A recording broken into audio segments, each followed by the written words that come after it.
श्री गणेशाय नमः। श्री जानकी वल्लभो विजयते। श्री रामचरित मानस पहले दिन का पाठ। अक्षरों, अर्थ समूहों, रसों, छंदों और मंगलों की करने वाली सरस्वती जी और गणेश जी की मैं वंदना करता हूँ। श्रद्धा और विश्वास के स्वरूप श्री पार्वती जी और श्री शंकर जी की मैं वंदना करता हूँ, जिनके बिना सिद्ध जन अपने अंतःकरण में स्थित ईश्वर को नहीं देख सकते। ज्ञान में नित्य शंकर रूपी गुरु की मैं वंदना करता हूँ, जिनके आश्रित होने से ही टेढ़ा चंद्रमा भी सर्वत्र वंदित होता है। श्री सीताराम जी के गुण समूह रूपी पवित्र वन में विहार करने वाले विशुद्ध विज्ञान संपन्न कवीश्वर श्री वाल्मीकि जी और कपीश्वर श्री हनुमान जी की मैं वंदना करता हूँ। उत्पत्ति, स्थिति और संहार करने वाली, क्लेशों को हरने वाली तथा संपूर्ण कल्याणों को करने वाली श्री रामचंद्र जी की प्रियतमा श्री सीता जी को मैं नमस्कार करता हूँ, जिनकी माया के वशीभूत संपूर्ण विश्व ब्रह्मा आदि देवता और असुर हैं, जिनकी सत्ता से रस्ते में सर्प के भ्रम की भांति यह सारा दृश्य जगत सत्य ही प्रतीत होता है, और जिनके केवल चरण ही भव सागर से तरने की इच्छा वालों के लिए एकमात्र नौका है। सब कारणों के कारण और सबसे श्रेष्ठ राम कहाने वाले भगवान हरि की मैं वंदना करता हूँ। अनेक पुराण, वेद और तंत्र शास्त्र से सम्मत तथा जो रामायण में वर्णित है और कुछ अन्यत्र से भी उपलब्ध श्री रघुनाथ जी की कथा को तुलसीदास अपने अंतःकरण के सुख के लिए अत्यंत मनोहर भाषा रचना में विस्तृत करता है, जिन्हें स्मरण करने से सब कार्य सिद्ध होते हैं, जो गणों के स्वामी और सुंदर हाथी के मुख वाले हैं। वे ही बुद्धि के राशि और शुभ गुणों के धाम श्री गणेश जी मुझ पर कृपा करी, जिनकी कृपा से गूंगा बहुत सुंदर बोलने वाला हो जाता है और लंगड़ा लूला दुर्गम पहाड़ पर चढ़ जाता है। वे कलयुग के सब पापों को जला डालने वाले दयालु भगवान मुझ पर द्रवित हो दया करें, जो नील कमल के समान श्याम वर्ण है, पूर्ण खिले हुए लाल कमल के समान जिनके नेत्र हैं, और जो सदा क्षीर सागर में शयन करते हैं। वे भगवान नारायण मेरे हृदय में निवास करें, जिनका कुंद के पुष्प और चंद्रमा के समान गौर शरीर है, जो पार्वती जी के प्रियतम और दया के धाम है, और जिनका दीनों पर स्नेह है। वे कामदेव का मर्दन करने वाले शंकर जी मुझ पर कृपा करें। मैं हूँ गुरु महाराज के चरण कमल की वंदना करता हूँ, जो कृपा के समुद्र और नर रूप में श्री हरि ही हैं, और जिनके वचन महामोह रूपी घने अंधकार के नाश करने के लिए सूर्य किरणों के समूह हैं। मैं गुरु महाराज के चरण कमलों की रज की वंदना करता हूँ, जो सुंदर स्वाद, सुगंध तथा अनुराग रूपी रस से पूर्ण है। वे अमर मूल संजीवनी जड़ी का सुंदर चूर्ण है, जो संपूर्ण भव रोगों के परिवार को नाश करने वाला है। वे रज सुकृति रूपी शिव जी के शरीर पर सुशोभित निर्मल विभूति है, और सुंदर कल्याण और आनंद की जननी है। भक्त के मन रूपी सुंदर दर्पण के मैल को दूर करने वाली और तिलक करने से गुणों के समूह को वश में करने वाली है। श्री गुरु महाराज के चरण नखों की ज्योति मणियों के प्रकाश के समान है, जिसके स्मरण करते ही हृदय में दिव्य दृष्टि उत्पन्न हो जाती है। वे प्रकाश अज्ञान रूपी अंधकार का नाश करने वाला है। वे जिसके हृदय में आ जाता है उसके बड़े भाग्य हैं। उसके हृदय में आते ही हृदय के निर्मल नेत्र खुल जाते हैं, और संसार रूपी रात्रि के दोष दुख मिट जाते हैं। एवं श्री रामचरित्र रूपी मणि और माणिक के गुप्त और प्रकट जहां जो जिस खान में है सब दिखाई पड़ने लगते ही।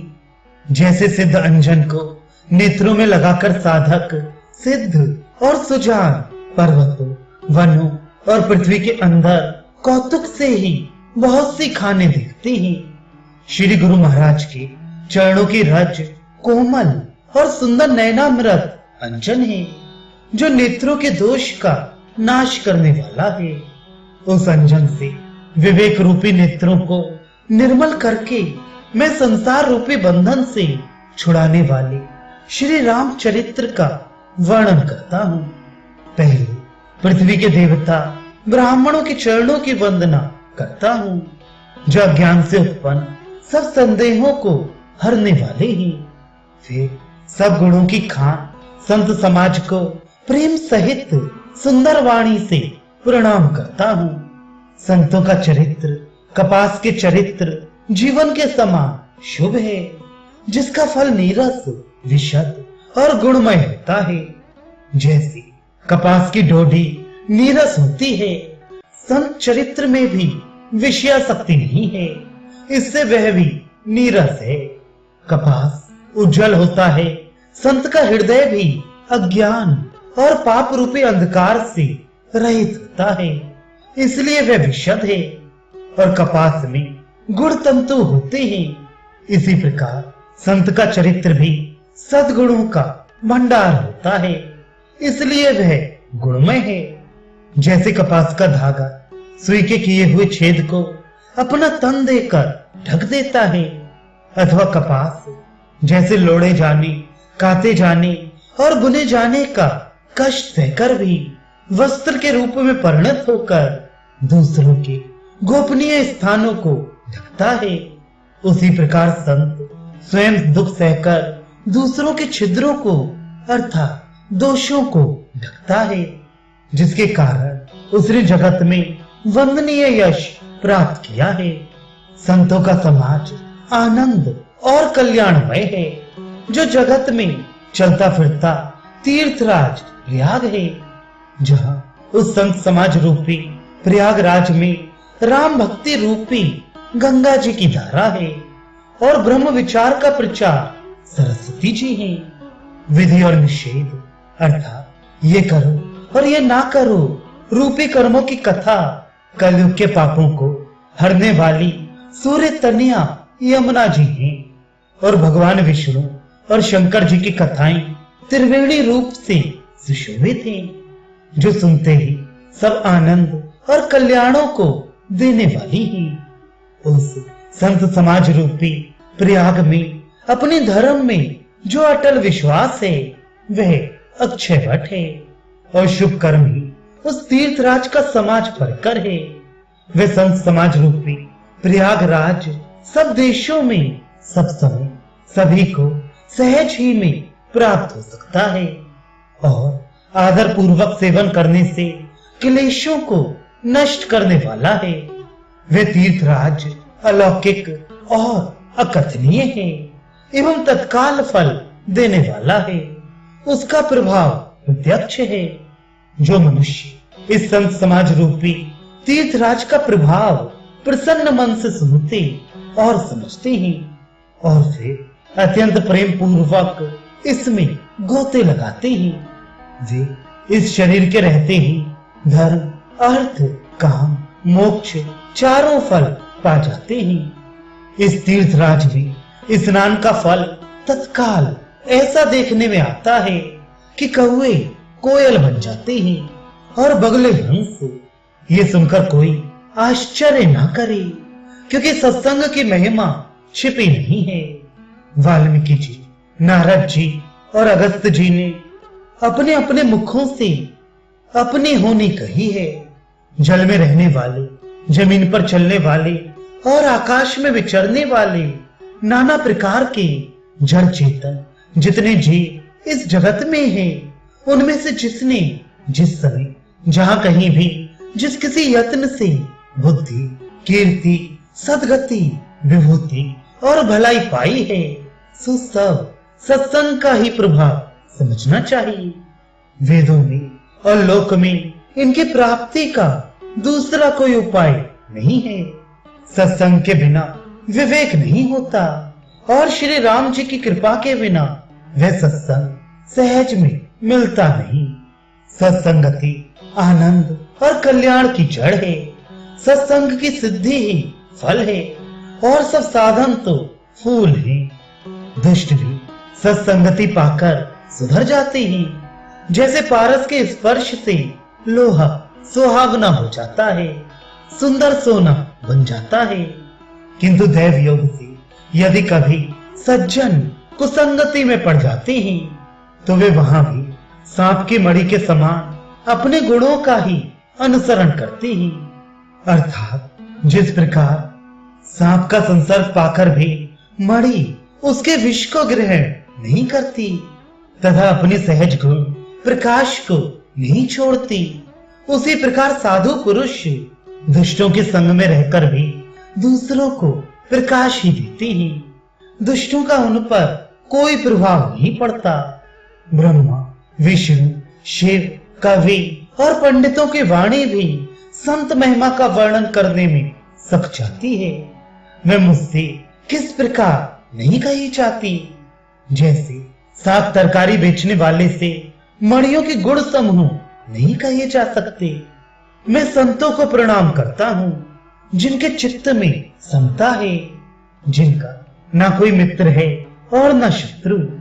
जैसे अंजलि में रखे हुए सुंदर फूल, जिस हाथ ने फूलों को तोड़ा और जिसने उनको रखा, उन दोनों ही हाथों को समान रूप से सुगंधित करते हैं।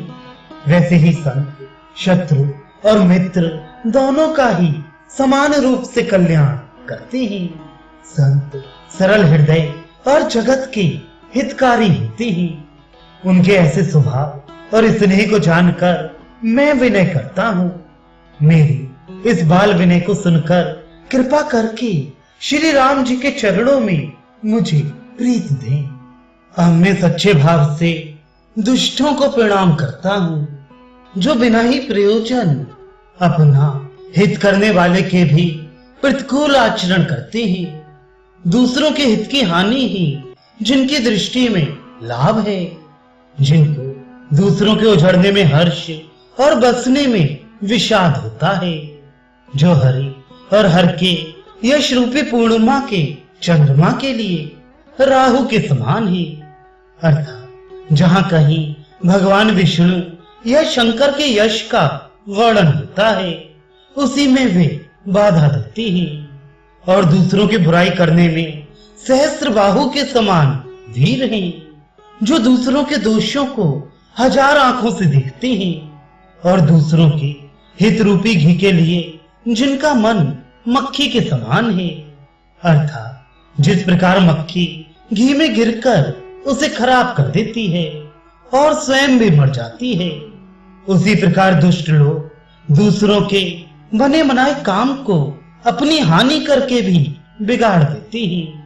जो तेज अर्थात दूसरों को जलाने वाले ताप में अग्नि और क्रोध में यमराज के समान है, पाप और अवगुण रूपी धन में कुबेर के समान धनी है, जिनकी बढ़ती सभी के हित का नाश करने के लिए केतु के समान है और जिनके कुंभकर्ण की तरह सोते रहने में ही भलाई है। जैसे ओले खेती का नाश करके आप भी गल जाते हैं, वैसे ही वे दूसरों का काम बिगाड़ने के लिए अपना शरीर तक छोड़ देते हैं। मैं दुष्टों को हजार मुख वाले शेष जी के समान समझकर प्रणाम करता हूँ, जो पराये दोषों का हजार मुखों से बड़े रोष के साथ वर्णन करते हैं। पुनः उनको राजा पृथु, जिन्होंने भगवान का यश सुनने के लिए 10,000 कान मांगे थे, के समान जानकर प्रणाम करता हूँ, जो 10,000 कानों से दूसरों के पापों को सुनते ही फिर इंद्र के समान मानकर उनकी विनय करता हूँ, जिनको सुरानीकी और हितकारी मालूम देती है। इंद्र के लिए भी सुरानीक अर्थात देवताओं की सेना हितकारी है, जिनको कठोर वचन रूपी वज्र सदा प्यारा लगता है, और जो हजार आंखों से दूसरों के दोषों को देखते हैं। दुष्टों की ये रीत है कि वे उदासीन शत्रु अथवा मित्र किसी का भी हित सुनकर जलते हैं। ये जानकर दोनों हाथ जोड़कर ये जन प्रेम पूर्वक उनसे विनय करता है। मैंने अपनी ओर से विनती की है, परंतु वे अपनी ओर से कभी नहीं चुकेंगे। कौओं को बड़े प्रेम से पालिए, परंतु वे क्या कभी मांस के त्यागी हो सकते हैं। अब मैं संत और असंत दोनों के चरणों की वंदना करता हूँ। दोनों ही दुख देने वाले हैं, परंतु उनमें कुछ अंतर कहा गया है। वह अंतर यह है कि एक संत तो बिछुड़ते समय प्राण हर लेते हैं, और दूसरे अर्थात असंत मिलते हैं तब दारुण दुख देते हैं। अर्थात संतों का बिछुड़ना मरने के समान दुखदायी होता है, और असंतों का मिलना दोनों जगत में एक साथ पैदा होते हैं, पर एक साथ पैदा होने वाले कमल और झोंक की तरह उनके गुण अलग अलग होते हैं। कमल दर्शन और स्पर्श से सुख देता है, किंतु झोंक शरीर का स्पर्श पाते ही रक्त चूसने लगती है। साधु अमृत के समान मृत्यु रूपी संसार से उबारने वाला, और असाधु मदिरा के समान मोह प्रमाद और जड़ता उत्पन्न करने वाला है। दोनों को उत्पन्न करने वाला जगत रूपी अगाध समुद्र एक ही है। शास्त्रों में समुद्र मंथन से ही अमृत और मदिरा दोनों की उत्पत्ति बताई गई है। भले और बुरे अपनी अपनी करनी के अनुसार सुंदर यश और अपयश की संपत्ति पाते हैं। अमृत चंद्रमा गंगा जी और साधु एवं विष अग्नि कलयुग के पापों की नदी अर्थात कर्म नाशा और हिंसा करने वाला व्याध, इनके गुण अवगुण सबको ही जानते हैं, किंतु जिसे जो भाता है उसे वही अच्छा लगता है। भला भलाई ही ग्रहण करता है, और नीच नीचता को ही ग्रहण किए रहता है। अमृत की सराहना अमर करने में होती है, और विष की मारने में। दुष्टों के पापों और अवगुणों की और साधुओं के गुणों की कथाएं दोनों ही अपार और अथाह समुद्र हैं। इसी से कुछ गुण और दोषों का वर्णन किया गया है, क्योंकि बिना पहचाने उनका ग्रहण या त्याग नहीं हो सकता। भले बुरे सभी ब्रह्मा के पैदा किए हुए हैं, पर गुण और दोषों को विचार कर वेदों ने उनको अलग अलग कर दिया है। वेद इतिहास और पुराण कहते हैं कि ब्रह्मा की यह सृष्टि गुण अवगुणों से सुनी हुई है। दुख सुख पाप पुण्य दिन रात साधु असाधु सुजाति कुजाति दानव देवता ऊंच नीच अमृत विष सुंदर जीवन मृत्यु माया ब्रह्म जीव ईश्वर संपत्ति दरिद्रता रंक राजा काशी मगध गंगा कर्म नाशा मारवाड़ मालवा ब्राह्मण कसाई स्वर्ग नरक अनुराग वैराग्य, ये सभी पदार्थ ब्रह्मा की सृष्टि में हैं। वेद शास्त्रों ने उनके गुण दोषों का विभाग कर दिया है। विधाता ने इस जड़ चेतन विश्व को गुण दोषमय रचा है, किंतु संत रूपी हंस दोष रूपी जल को छोड़कर गुण रूपी दूध को ही ग्रहण करती है। विधाता जब इस प्रकार का हंस का सा विवेक देते हैं, तब दोषों को छोड़कर मन गुणों में अनुरक्त होता है। काल स्वभाव और कर्म की प्रबलता से भले लोग भी माया के वश में होकर कभी कभी भलाई से चूक जाते हैं। भगवान के भक्त जैसे उस चूक को सुधार लेते हैं और दुख दोषों को मिटाकर निर्मल यश देते हैं, वैसे ही दुष्ट भी कभी कभी उत्तम संग पाकर भलाई करते हैं, परंतु उनका कभी भंग न होने वाला मलिन स्वभाव नहीं मिटता।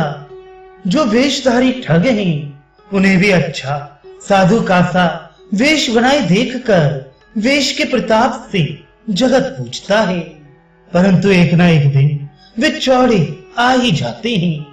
अंत तक उनका कपट नहीं निभता। जैसे काल देवी, रावण और राहु का हाल हुआ। बुरा वेश बना लेने पर भी साधु का सम्मान ही होता है। जैसे जगत में जामवान और हनुमान जी का हुआ। बुरे संग से हानि और अच्छे संग से लाभ होता है। ये बात लोक और वेद में है और सभी लोग इसको जानते हैं। पवन के संग से धूल आकाश पर चढ़ जाती है और वही नीचे की ओर बहने वाले जल के संग से कीचड़ में मिल जाती है। साधु के घर के तोता मैना राम राम सुनते हैं और असाधु के घर के तोता मैना गिन गिन कर गालियां देते हैं। कुसंग के कारण धुआं कालिक कहलाता है। वही धुआं सुसंग से सुंदर स्याही होकर पुराण लिखने के काम में आता है और वही धुआं जल, अग्नि और पवन के संग से बादल होकर जगत को जीवन देने वाला बन जाता है। गृह, औषधि, जल, वायु और वस्त्र ये सब भी कुसंग और सुसंग पाकर संसार में बुरे और भले पदार्थ हो जाते हैं। चतुर एवं विचारशील पुरुष ही इस बात को जान पाते हैं। महीने के दोनों पखवाड़ों में उजियाला और अंधेरा समान ही रहता है, परंतु विधाता ने इनके नाम में भेद कर दिया है। एक का नाम शुक्ल और दूसरे का नाम कृष्ण रख दिया। एक को चंद्रमा का बढ़ाने वाला और दूसरे को उसका घटाने वाला समझकर जगत ने एक को सुयश और दूसरे को अपयश दे दिया। जगत में जितने जड़ और चेतन जीव हैं, सबको राममय जानकर मैं उन सबके चरण कमलों की सदा दोनों हाथ जोड़कर वंदना करता हूँ। देवता, दैत्य, मनुष्य, नाग, पक्षी, प्रेत, पितर, गंधर्व, किन्नर और निशाचर सबको मैं प्रणाम करता हूँ। अब सब मुझ पर कृपा कीजिए। 84 लाख योनियों में 4 प्रकार के अर्थात स्वेदज, अंडज, उद्भिज, जरायु जीव जल, पृथ्वी और आकाश में रहते हैं। उन सबसे भरे हुए इस सारे जगत को श्री सीता राम में जानकर मैं दोनों हाथ जोड़कर प्रणाम करता हूँ। मुझको अपना दास जानकर कृपा की खान आप सब लोग मिलकर छल छोड़कर कृपा कीजिए। मुझे अपने बुद्धि बल का भरोसा नहीं है, इसलिए मैं सबसे विनती करता हूँ। मैं श्री रघुनाथ जी के गुणों का वर्णन करना चाहता हूँ, परंतु मेरी बुद्धि छोटी है और श्री राम जी का चरित्र अथाह है। इसके लिए मुझे उपाय का एक भी अंग अर्थात कुछ लेश मात्र भी उपाय नहीं सूझता। मेरे मन और बुद्धि कंगाल है, किंतु मनोरथ राजा है। मेरी बुद्धि तो अत्यंत नीची है और चाह बड़ी ऊंची है। चाह तो अमृत पाने की है, पर जगत में जुड़ती छाछ भी नहीं। सज्जन मेरी ढिठाई को क्षमा करेंगे और मेरे बाल बच्चों को मन लगाकर प्रेम पूर्वक सुनेंगे। जैसे बालक जब तोतले वचन बोलता है तो उसके माता पिता उन्हें प्रसन्न मन से सुनते हैं, किंतु क्रूर, कुटिल और बुरे विचार वाले लोग जो दूसरों के दोषों का ही भूषण रूप से धारण किए रहते हैं, अर्थात जिन्हें पराये दोष ही प्यारे लगते हैं, वो हंसते हैं। रसीली हो या अत्यंत फीकी अपनी कविता किसे अच्छी नहीं लगती, किंतु जो दूसरे की रचना को सुनकर हर्षित होते हैं, ऐसे उत्तम पुरुष जगत में बहुत नहीं है। हे भाई, जगत में तालाबों और नदियों के समान मनुष्य ही अधिक हैं, जो जल पाकर अपनी ही बाढ़ से बढ़ते हैं, अर्थात अपनी ही उन्नति से प्रसन्न होते हैं।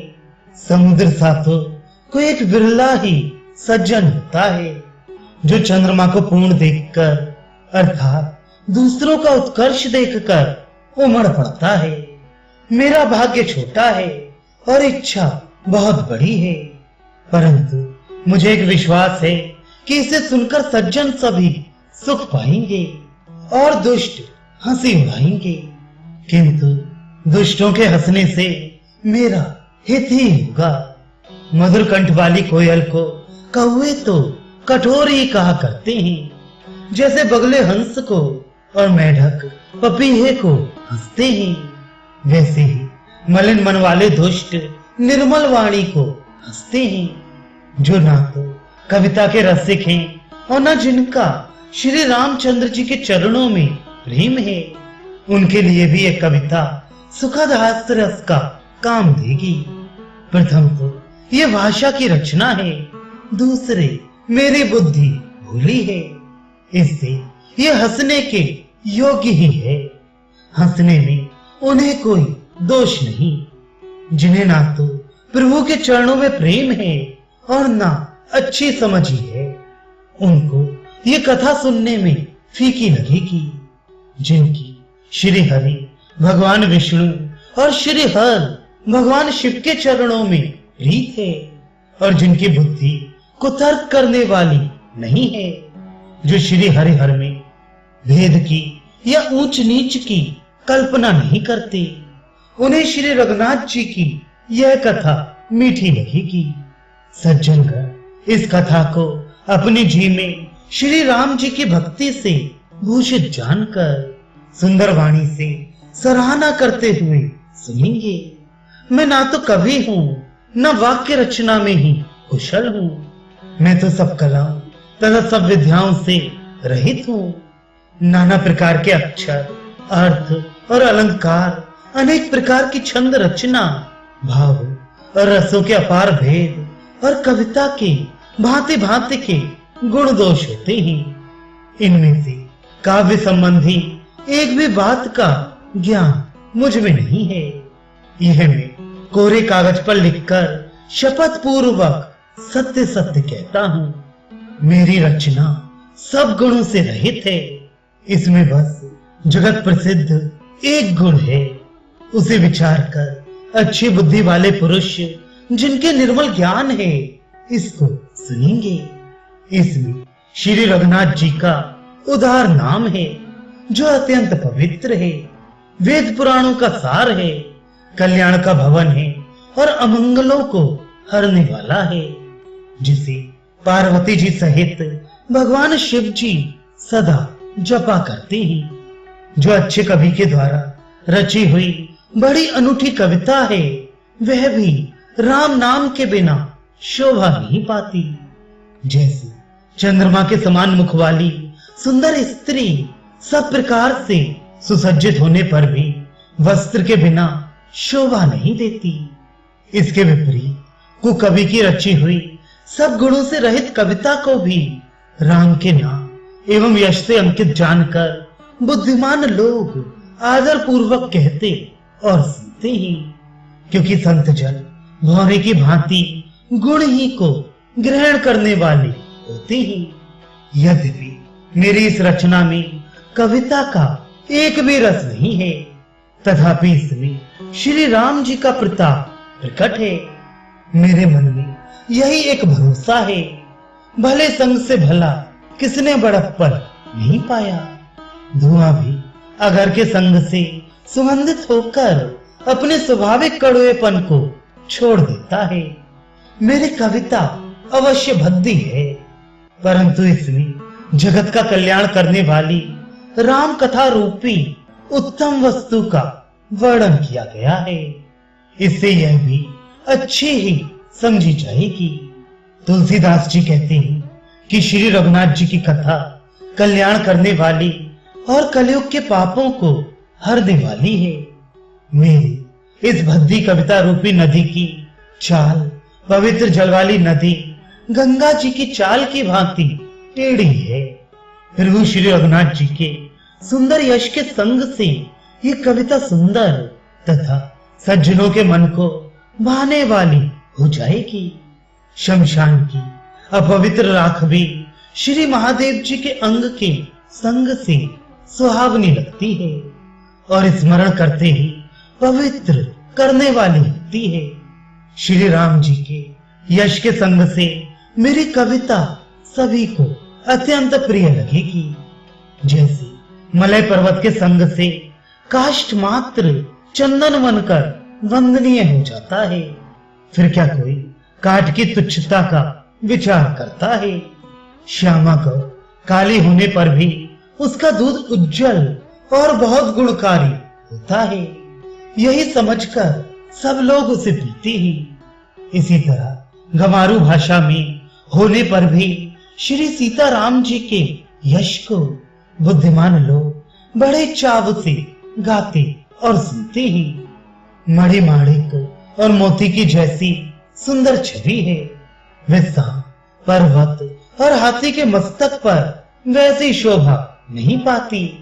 राजा के मुकुट और नवयुवती स्त्री के शरीर को पाकर ही ये सब अधिक शोभा को प्राप्त होते हैं।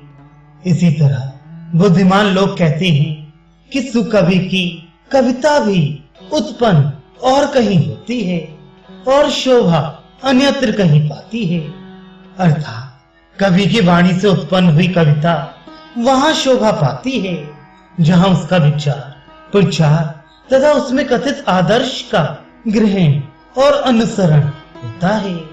कवि के स्मरण करते ही उसकी भक्ति के कारण सरस्वती जी ब्रह्मलोक को छोड़कर दौड़ी आती हैं। सरस्वती जी की दौड़ी आने की वह थकावट रामचरित रूपी सरोवर भी उन्हें नहलाए बिना दूसरे करोड़ों उपायों से भी दूर नहीं होती। कवि और पंडित अपने हृदय में ऐसा विचार कर कलयुग के पापों को हरने वाले श्री हरि के यश का ही गान करते हैं। संसारी मनुष्यों का गुणगान करने से सरस्वती जी सिर धुनकर पछताने लगती हैं कि मैं क्यों इसके बुलाने पर आई। बुद्धिमान लोग हृदय को समुद्र, बुद्धि को सीप और सरस्वती को स्वाति नक्षत्र के समान कहते हैं। इसमें यदि श्रेष्ठ विचार रूपी जल बरसता है तो मुक्तामणि के समान सुंदर कविता होती है। उन कविता रूपी मुक्तामणियों को युक्ति से भेद कर फिर रामचरित्र रूपी सुंदर तारों में पिरोकर सज्जन लोग अपने निर्मल हृदय में धारण करते हैं, जिससे अत्यंत अनुराग रूपी शोभा होती है।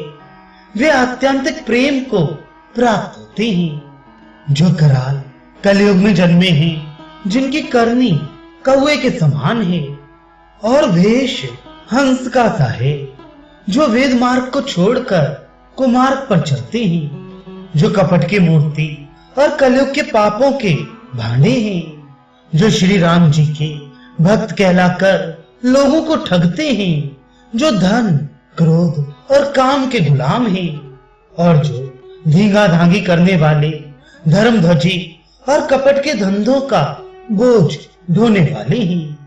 संसार के ऐसे लोगों में सबसे पहले मेरी गिनती है।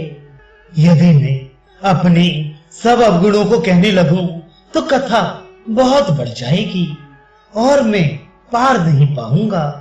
इससे मैंने बहुत कम अवगुणों का वर्णन किया है। बुद्धिमान लोग थोड़े में ही समझ लेंगे। मेरी अनेकों प्रकार की विनती को समझकर कोई भी इस कथा को सुनकर दोष नहीं देगा। इतने पर भी जो शंका करेंगे वे तो मुझसे भी अधिक मूर्ख और बुद्धि के कंगाल हैं। मैं ना तो कवि हूँ ना चतुर कहलाता हूँ। अपनी बुद्धि के अनुसार श्री राम जी के गुण गाता हूँ। कहाँ तो श्री रघुनाथ जी के अपार चरित्र, कहाँ संसार में आसक्त मेरी बुद्धि। जिस हवा से सुमेरु जैसे पहाड़ उड़ जाते हैं, कहे तो उसके सामने रुई किस गिनती में है। श्री राम जी की असीम प्रभुता को समझकर कथा रचने में मेरा मन बहुत हिचकता है। सरस्वती जी, शेष जी, शिव जी, ब्रह्मा जी, शास्त्र, वेद और पुराण ये सब नेति नेति कहकर, अर्थात पार नहीं पाकर ऐसा नहीं कहते हुए सदा जिनका गुणगान किया करते हैं।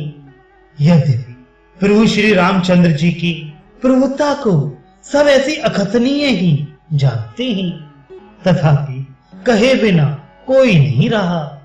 इसमें वेद ने ऐसा कारण बताया है कि भजन का प्रभाव बहुत तरह से कहा गया है, अर्थात भगवान की महिमा का पूरा वर्णन तो कोई कर ही नहीं सकता, परंतु जिससे जितना बन पड़े उतना भगवान का गुणगान करना चाहिए, क्योंकि भगवान के गुणगान रूपी भजन का प्रभाव बहुत ही अनोखा है। उसका नाना प्रकार से शास्त्रों में वर्णन है। थोड़ा सा भी भगवान का भजन मनुष्य को सहज ही भवसागर से तार देता है। जो परमेश्वर एक है, जिनके कोई इच्छा नहीं है, जिनका कोई रूप और नाम नहीं है, जो अजन्मा सच्चिदानंद और परम धाम है, और जो सब में व्यापक एवं विश्व रूप है, उन्हें भगवान ने दिव्य शरीर धारण करके नाना प्रकार की लीला की है।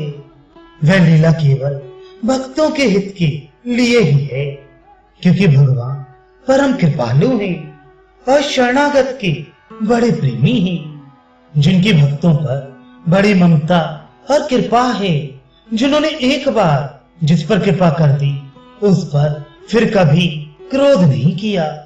वे प्रभु श्री रघुनाथ जी गई हुई वस्तु को फिर प्राप्त कराने वाले, दीनबंधु, सरल स्वभाव, सर्वशक्तिमान और सबके स्वामी हैं। यही समझकर बुद्धिमान लोग उन श्री हरि का यश वर्णन करके अपनी वाणी को पवित्र और उत्तम फल, मोक्ष और दुर्लभ भगवत प्रेम देने वाली बनाते हैं। उसी बल से महिमा का यथार्थ वर्णन नहीं, परंतु महान फल देने वाला भजन समझकर भगवत कृपा के बल पर ही मैं श्री रामचंद्र जी के चरणों में सिर नवाकर श्री रघुनाथ जी के गुणों की कथा कहूंगा। इसी विचार से वाल्मीकि, व्यास आदि मुनियों ने पहले हरि की कीर्ति गाई है। भाई, उसी मार्ग पर चलना मेरे लिए सुगम होगा, जो अत्यंत बड़ी श्रेष्ठ नदियां हैं। यदि राजा उन पर पुल बंधा देता है, तो अत्यंत छोटी चींटियां भी उन पर चढ़कर बिना ही परिश्रम के पार चली जाती हैं। इसी प्रकार मुनियों के वर्णन के सहारे मैं भी श्री रामचरित्र का वर्णन सहज ही कर सकूंगा। इस प्रकार मन को बल दिखलाकर मैं श्री रघुनाथ जी की सुहावनी कथा की रचना करूंगा। व्यास आदि जो अनेकों श्रेष्ठ कवि हो गए हैं, जिन्होंने बड़े आदर से श्री हरि का सुयश वर्णन किया है, मैं उन सब श्रेष्ठ कवियों के चरण कमलों में प्रणाम करता हूँ। वे मेरे सब मनोरथों को पूरा करें। कलयुग के भी उन कवियों को मैं प्रणाम करता हूँ, जिन्होंने श्री रघुनाथ जी के गुण समूहों का वर्णन किया है। जो बड़े बुद्धिमान प्राकृत कवि हैं, जिन्होंने भाषा में हरि चरित्रों का वर्णन किया है। जो ऐसे कवि पहले हो चुके हैं, जो इस समय वर्तमान हैं और जो आगे होंगे, उन सबको मैं सारा कपट त्याग कर प्रणाम करता हूँ। आप सब प्रसन्न होकर यह वरदान दीजिए कि साधु समाज में मेरी कविता का सम्मान हो, क्योंकि बुद्धिमान लोग जिस कविता का आदर नहीं करते, मूर्ख कवि ही उसकी रचना का व्यर्थ परिश्रम करते हैं। कीर्ति, कविता और संपत्ति वही उत्तम है, जो गंगा जी की तरह सबका हित करने वाली हो। श्री रामचंद्र जी की कीर्ति तो बड़ी सुंदर, सबका अनंत कल्याण करने वाली ही है, परंतु मेरी कविता भद्दी है। यह असामंजस्य है, अर्थात इन दोनों का मेल नहीं मिलता। इसी की मुझे चिंता है। परंतु हे कवियों, आपकी कृपा से ये बात भी मेरे लिए सुलभ हो सकती है। रेशम की सिलाई टाट पर भी सुहावनी लगती है। चतुर पुरुष उसी कविता का आदर करते हैं जो सरल हो और जिसमें निर्मल चरित्र का वर्णन हो, तथा जिसे सुनकर शत्रु भी स्वाभाविक वैर को भूलकर सराहना करने लगे। ऐसी कविता बिना निर्मल बुद्धि के होती नहीं, और मेरी बुद्धि का बल बहुत ही थोड़ा है। इसलिए बार बार निहोरा करता हूँ कि हे कवियों, आप कृपा करें जिससे मैं हर यश का वर्णन कर सकूं। कवि और पंडित गण, आप जो रामचरित्र रूपी मानसरोवर के सुंदर हंस हैं, मुझ बालक की विनती सुनकर और सुंदर रुचि देखकर मुझ पर कृपा करें। मैं हूँ वाल्मीकि मुनि के चरण कमलों की वंदना करता हूँ, जिन्होंने रामायण की रचना की है, जो खर राक्षस सहित होने पर भी खर अर्थात कठोर से विपरीत बड़ी कोमल और सुंदर है, तथा जो दूषण राक्षस सहित होने पर भी दूषण अर्थात दोष से रहित है।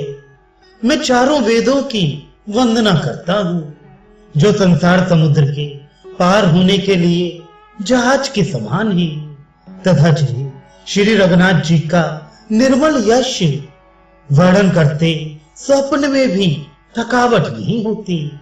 मैं ब्रह्मा जी के चरण रज की वंदना करता हूँ, जिन्होंने भव सागर बनाया है, जहां से एक ओर संत रूपी अमृत, चंद्रमा और कामधेनु निकले, और दूसरी ओर दुष्ट मनुष्य रूपी विष और मदिरा उत्पन्न हुई। देवता, ब्राह्मण, पंडित, गृह, इन सबके चरणों की वंदना करके हाथ जोड़कर कहता हूँ कि आप प्रसन्न होकर मेरे सारे सुंदर मनोरथों को पूरा करें। फिर मैं सरस्वती जी और देव नदी गंगा जी की वंदना करता हूँ। दोनों पवित्र और मनोहर चरित्र वाली हैं। एक गंगा जी स्नान करने और जल पीने से पापों को हरती हैं, और दूसरी सरस्वती जी गुण और यश कहने और सुनने से अज्ञान का नाश कर देती हैं। श्री महेश और पार्वती को मैं प्रणाम करता हूँ, जो मेरे गुरु और माता पिता हैं, जो दीन बंधु और नित्य दान करने वाले हैं, जो सीतापति श्री रामचंद्र जी के सेवक, स्वामी और सखा हैं, तथा मुझ तुलसीदास का सब प्रकार से कपट रहित सच्चा हित करने वाले हैं, जिन शिव पार्वती ने कलयुग को देखकर जगत के हित के लिए शावर मंत्र समूह की रचना की, जिन मंत्रों के अक्षर बेमेल हैं, जिनका ना कोई ठीक ठीक अर्थ होता है और ना जप ही होता है, तथापि श्री शिव जी के प्रताप से जिनका प्रभाव प्रत्यक्ष है, वे उमापति शिव जी मुझ पर प्रसन्न होकर श्री राम जी की इस कथा को आनंद और मंगल के मूल अर्थात उत्पन्न करने वाली बनाएंगे। इस प्रकार पार्वती जी और शिव जी दोनों का स्मरण करके और उनका प्रसाद पाकर मैं चाप भरे चित्त से श्री रामचरित्र का वर्णन करता हूँ। मेरी कविता श्री शिव जी की कृपा से ऐसी सुशोभित होगी जैसी तारा गणों के सहित चंद्रमा के साथ रात्रि शोभित होती है। जो इस कथा को प्रेम सहित एवं सावधानी के साथ समझ बूझ कर कहेंगे सुनेंगे, वे कलयुग के पापों से रहित और सुंदर कल्याण के भागी होकर श्री रामचंद्र के चरणों के प्रेमी बन जाएंगे। यदि मुझ पर श्री शिव जी और पार्वती जी की स्वप्न में भी सचमुच प्रसन्नता हो, तो मैंने इस भाषा कविता का जो प्रभाव कहा है वह सब सच हो। मैं अति पवित्र श्री अयोध्यापुरी और कलयुग के पापों का नाश करने वाली श्री सरयू नदी की वंदना करता हूँ। फिर अवधपुरी के उन नर नारियों को प्रणाम करता हूँ जिन पर प्रभु श्री रामचंद्र जी की ममता थोड़ी नहीं है, अर्थात बहुत है। उन्होंने अपनी पुरी में रहने वाले सीता जी की निंदा करने वाले धोबी और उसके समर्थक पुर नर नारियों के पाप समूह का नाश कर उनको शोक रहित बनाकर अपने धाम में बसा दिया। मैं कौशल्या रूपी पूर्व दिशा की वंदना करता हूँ, जिसकी कीर्ति समस्त संसार में फैल रही है। जहाँ कौशल्या रूपी पूर्व दिशा से विश्व को सुख देने वाले और दुष्ट रूपी कमलों के लिए पाले के समान श्री रामचंद्र जी रूपी सुंदर चंद्रमा प्रकट हुए। सब रानियों सहित राजा दशरथ जी को पुण्य और सुंदर कल्याण की मूर्ति मानकर मैं मन, वचन और कर्म से प्रणाम करता हूँ। अपने पुत्र का सेवक जानकर वे मुझ पर कृपा करी, जिनको रचकर ब्रह्मा जी ने भी बढ़ाई पाई, तथा जो श्री राम जी के माता और पिता होने के कारण महिमा की सीमा है। मैं अवध के राजा श्री दशरथ जी की वंदना करता हूँ, जिनका श्री राम जी के चरणों में सच्चा प्रेम था, जिन्होंने दीनदयाल प्रभु के बिछुड़ते ही अपने प्यारे शरीर को मामूली तिनके की तरह त्याग दिया। मैं परिवार सहित राजा जनक जी को प्रणाम करता हूँ, जिनका श्री राम जी के चरणों में गूढ़ प्रेम था, जिसको उन्होंने योग और भोग में छिपा रखा था, परंतु श्री रामचंद्र जी को देखते ही वह प्रकट हो गया। भाइयों में सबसे पहले मैं श्री भरत जी के चरणों को प्रणाम करता हूँ, जिनका नियम और व्रत वर्णन नहीं किया जा सकता, तथा जिनका मन श्री राम जी के चरण कमलों में भौरे की तरह लुभाया हुआ है, कभी उनका साथ नहीं छोड़ता। मैं श्री लक्ष्मण जी के चरण कमलों को प्रणाम करता हूँ, जो शीतल, सुंदर और भक्तों को सुख देने वाले हैं। श्री रघुनाथ जी की कीर्ति रूपी विमल पताका में लक्ष्मण जी का यश पताका को ऊंचा करके फहराने वाले दंड के समान हुआ, जो 1000 सिर वाले और जगत के कारण अर्थात 1000 सिरों पर जगत को धारण कर रखने वाले शेष जी हैं, जिन्होंने पृथ्वी का भय दूर करने के लिए अवतार लिया। वे गुणों की खान, कृपा सिंधु, सुमित्रा नंदन श्री लक्ष्मण जी मुझ पर सदा प्रसन्न रहे। मैं शत्रुघ्न जी के चरण कमलों को प्रणाम करता हूँ, जो बड़े वीर, सुशील और श्री भरत जी के पीछे चलने वाले ही। उन श्री शत्रुघ्न जी को मैं प्रणाम करता हूँ। मैं महावीर श्री हनुमान जी की विनती करता हूँ, जिनके यश का श्री रामचंद्र जी ने स्वयं अपने श्री मुख से वर्णन किया है। मैं पवन कुमार श्री हनुमान जी को प्रणाम करता हूँ, जो दुष्ट रूपी वन को भस्म करने के लिए अग्नि रूप है, जो ज्ञान की घन मूर्ति है, और जिनके हृदय रूपी भवन में धनुष बाण धारण किए श्री राम जी निवास करते हैं। वानरों के राजा सुग्रीव जी, रीछों के राजा जामवान जी, राक्षसों के राजा विभीषण जी और अंगद जी आदि जितना वानरों का समाज है, सबके सुंदर चरणों की मैं वंदना करता हूँ, जिन्होंने अधम, पशु और राक्षस आदि शरीर में भी श्री रामचंद्र जी को प्राप्त कर लिया। पशु, पक्षी, देवता, मनुष्य, असुर समेत जितने श्री राम जी के चरणों के उपासक हैं, मैं उन सबके चरण कमलों की वंदना करता हूँ, जो श्री राम जी के निष्काम सेवक हैं।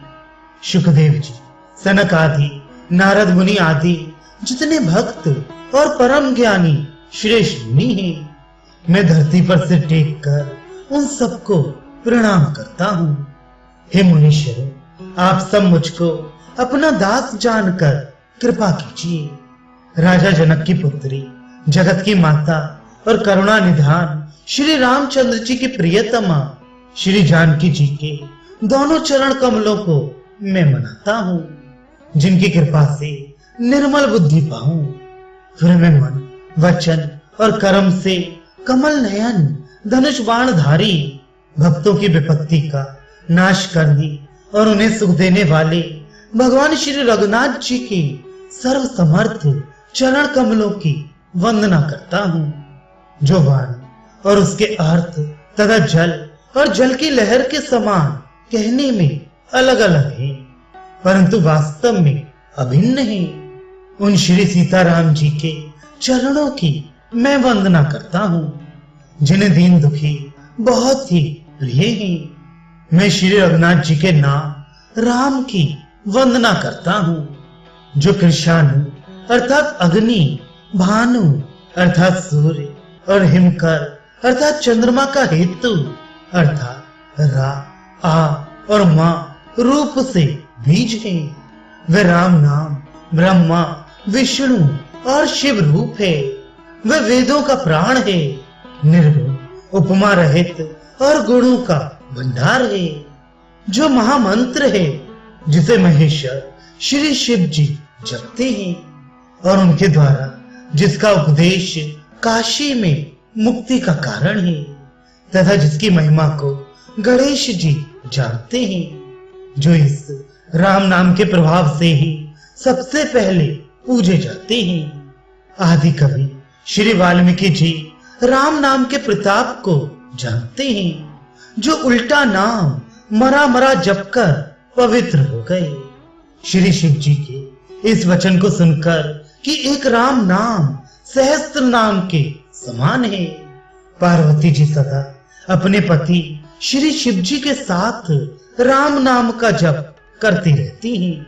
नाम के प्रति पार्वती जी के हृदय की ऐसी प्रीत देखकर श्री शिव जी हर्षित हो गए और उन्होंने स्त्रियों में भूषण रूप, पतिव्रताओं में शिरोमणि पार्वती जी को अपना भूषण बना लिया, अर्थात उन्हें अपने अंग में धारण करके अर्धांगिनी बना लिया।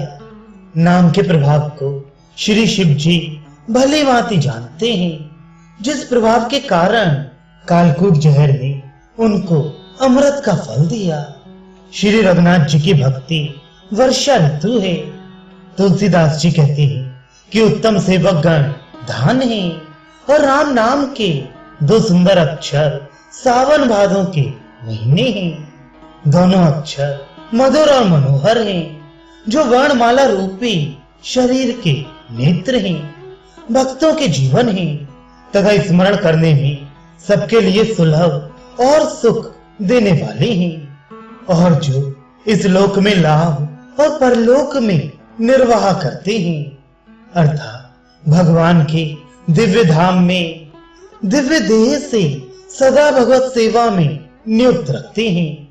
ये कहने और सुनने और स्मरण करने में बहुत ही अच्छे, सुंदर और मधुर हैं। दोनों अक्षर तुलसीदास को तो श्री राम लक्ष्मण के समान प्यारे हैं। रा और मां का अलग अलग वर्णन करने में प्रीति बिलगाती है, अर्थात बीज मंत्र की दृष्टि से इनके उच्चारण, अर्थ और फल में भिन्नता दिख पड़ती है, परंतु है ये जीव और ब्रह्म के समान स्वभाव से ही साथ रहने वाले, सदा एक रूप और एक रस। ये दोनों अक्षर नर नारायण के समान सुंदर भाई हैं। ये जगत का पालन और विशेष रूप से भक्तों की रक्षा करने वाले हैं। ये भक्ति रूपी सुंदर स्त्री के कानों के सुंदर आभूषण कर्णफूल हैं और जगत के हित के लिए निर्मल चंद्रमा और सूर्य हैं। ये सुंदर गति मोक्ष रूपी अमृत के स्वाद और तृप्ति के समान हैं। कच्छप और शेष जी के समान पृथ्वी के धारण करने वाले हैं। भक्तों के मन रूपी सुंदर कमल में विहार करने वाले भौरे के समान हैं और जीव रूपी यशोदा जी के लिए श्री कृष्ण और बलराम जी के समान आनंद देने वाले हैं। तुलसीदास जी कहते हैं, श्री रघुनाथ जी के नाम के दोनों अक्षर बड़ी शोभा देते हैं, जिनमें एक रकार छत्र रूप रेफ से और दूसरा मकार मुकुटमणि अनुसार रूप से सब अक्षरों के ऊपर है। समझने में नाम और नामी दोनों एक से हैं, किंतु दोनों में परस्पर स्वामी और सेवक के समान रीत है। अर्थात नाम और नामी में पूर्ण एकता होने पर भी जैसे स्वामी के पीछे सेवक चलता है, उसी प्रकार नाम के पीछे नामी चलते हैं।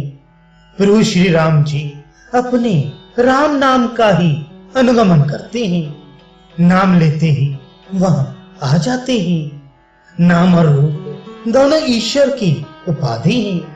ये भगवान के नाम और रूप दोनों अनिर्वचनीय हैं, अनाद हैं और सुंदर शुद्ध भक्ति युक्त बुद्धि से ही इनका दिव्य अविनाशी स्वरूप जानने में आता है। इन नाम और रूप में कौन बड़ा है कौन छोटा, ये कहना तो अपराध है। इनके गुणों का तारतम्य कमीवेशी सुनकर साधु पुरुष स्वयं ही समझ लेंगे। रूप नाम के अधीन देखे जाते हैं। नाम के बिना रूप का ज्ञान नहीं हो सकता। कोई सा विशेष रूप बिना उसका नाम जाने हथेली पर रखा हुआ भी पहचाना नहीं जा सकता, और रूप के बिना देखे भी नाम का स्मरण किया जाए तो विशेष प्रेम के साथ वह रूप हृदय में आ जाता है। नाम और रूप की गति की कहानी, विशेषता की कथा अकथनीय है। वह समझने में सुखदायक है, परंतु उसका वर्णन नहीं किया जा सकता। निर्गुण और सगुण के बीच में नाम सुंदर साक्षी है, और दोनों का यथार्थ ज्ञान कराने वाला चतुर दुभाषिया है। तुलसीदास जी कहते हैं, यदि तू भीतर और बाहर दोनों ओर उजाला चाहता है तो मुख रूपी द्वार की जीव रूपी देहली पर राम नाम रूपी मणि दीपक को रख।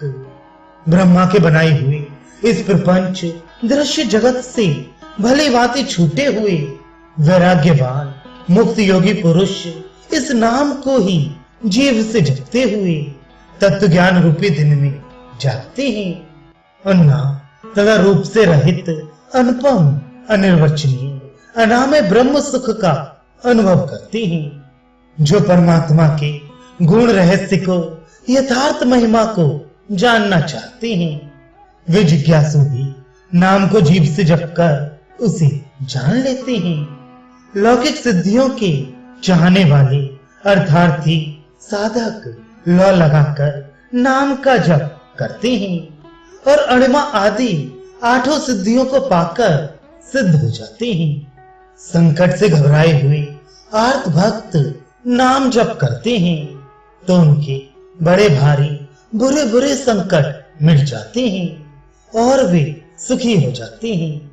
जगत में चार प्रकार के, पहला अर्थार्थी अर्थात धन आदि की चाह से भजने वाले, दूसरा आर्त संकट की निवृत्ति के लिए भजने वाले, तीसरे जिज्ञासु भगवान को जानने की इच्छा से भजने वाले, चौथे ज्ञानी भगवान को तत्व से जानकर स्वाभाविक ही प्रेम से भजने वाले राम भक्त हैं, और चारों ही पुण्यात्मा पाप रहित और उदार हैं।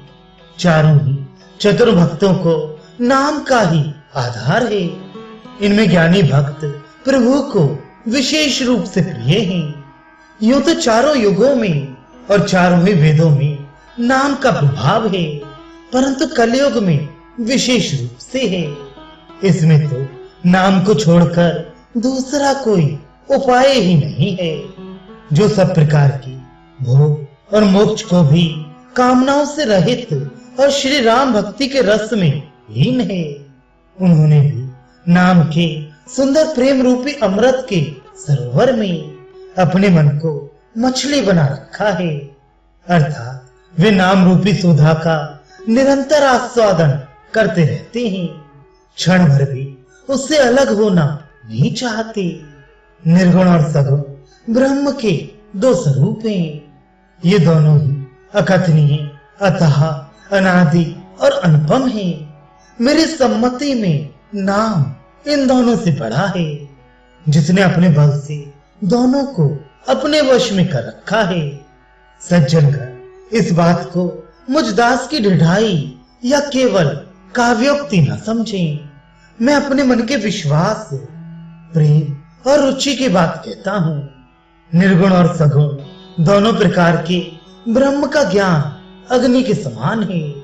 निर्गुण उस अप्रकट अग्नि के समान है जो काठ के अंदर है परंतु दिखती नहीं, और सगुण उस प्रकट अग्नि के समान है जो प्रत्यक्ष दिखती है। तत्वतः दोनों एक ही हैं, केवल प्रकट अप्रकट के भेद से भिन्न मालूम होती है। इसी प्रकार निर्गुण और सगुण तत्वतः एक ही है। दोनों ही जानने में बड़े कठिन हैं, परंतु नाम से दोनों सुगम हो जाते हैं। इसी से मैंने नाम को निर्गुण ब्रह्म से और सगुण राम से बड़ा कहा है। ब्रह्म व्यापक है, एक है, अविनाशी है, सत्ता, चैतन्य और आनंद की घन राशि है। ऐसे विकार रहित प्रभु के हृदय में रहते भी जगत के सब जीव दीन और दुखी हैं। नाम का निरूपण करके नाम के यथार्थ स्वरूप, महिमा, रहस्य और प्रभाव को जानकर नाम का जतन करने से अर्थात श्रद्धा पूर्वक नाम जप रूपी साधन करने से वही ब्रह्म ऐसे प्रकट हो जाता है जैसे रत्न के जानने से उसका मूल्य। इस प्रकार निर्गुण से नाम का प्रभाव अत्यंत बड़ा है। अब अपने विचार के अनुसार कहता हूँ कि नाम सगुण राम से भी बड़ा है।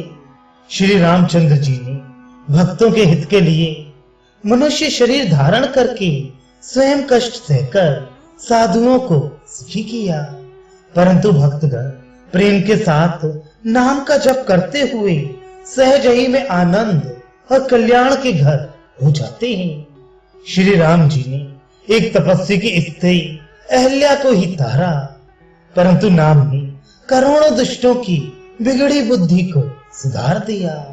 श्री राम जी ने ऋषि विश्वामित्र के हित के लिए एक सुकेतु यक्ष की कन्या ताड़का की सेना और पुत्र सुबाहु सहित समाप्त की, परंतु न अपने भक्तों के दोष, दुख और दुराशाओं का इस तरह नाश कर देता है जैसे सूर्य रात्रि का। श्री राम जी ने तो स्वयं शिव जी के धनुष को तोड़ा, परंतु नाम का प्रताप ही संसार के सब भयों का नाश करने वाला है। प्रभु श्री राम जी ने भयानक दंडक वन को सुहावना बनाया, परंतु नाम ने असंख्य मनुष्यों के मनों को पवित्र कर दिया। श्री रघुनाथ जी ने राक्षसों के समूह को मारा, परंतु नाम तो कलयुग के सारे पापों की जड़ उखाड़ने वाला है। श्री रघुनाथ जी ने तो शबरी, जटायु आदि उत्तम सेवकों को ही मुक्ति दी, परंतु नाम ने अनगणित दुष्टों का उद्धार किया। नाम के गुणों की कथा वेदों में प्रसिद्ध है। श्री राम जी ने सुग्रीव और विभीषण दो को ही अपने शरण में रखा, ये सब कोई जानते हैं, परंतु नाम ने अनेक गरीबों पर कृपा की है।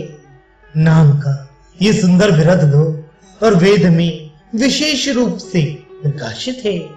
श्री राम जी ने तो भालू और बंदरों की सेना बटोरी और समुद्र पर पुल बांधने के लिए थोड़ा परिश्रम नहीं किया, परंतु नाम लेते ही संसार समुद्र सूख जाता है। सज्जनगण, मन में विचार कीजिए कि दोनों में कौन बड़ा है।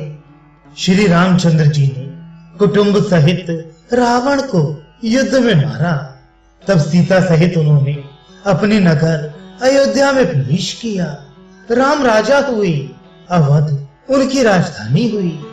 देवता और मुनि सुंदर वाणी से जिनके गुण गाते हैं, परंतु भक्त प्रेम पूर्वक नाम के स्मरण मात्र से बिना परिश्रम मोह की प्रबल सेना को जीतकर प्रेम में मग्न हुए अपने ही सुख में विचरते हैं। नाम के प्रसाद से उन्हें सपने में भी कोई चिंता नहीं सताती। इस प्रकार नाम निर्गुण ब्रह्म और सगुण राम दोनों से बड़ा है। ये वरदान देने वालों को भी वर देने वाला है। श्री शिव जी ने ये जानकर ही 100 करोड़ रामचरित्र में से इस राम नाम को सार रूप से चुनकर ग्रहण किया है। श्री रामचरितमानस मास परायण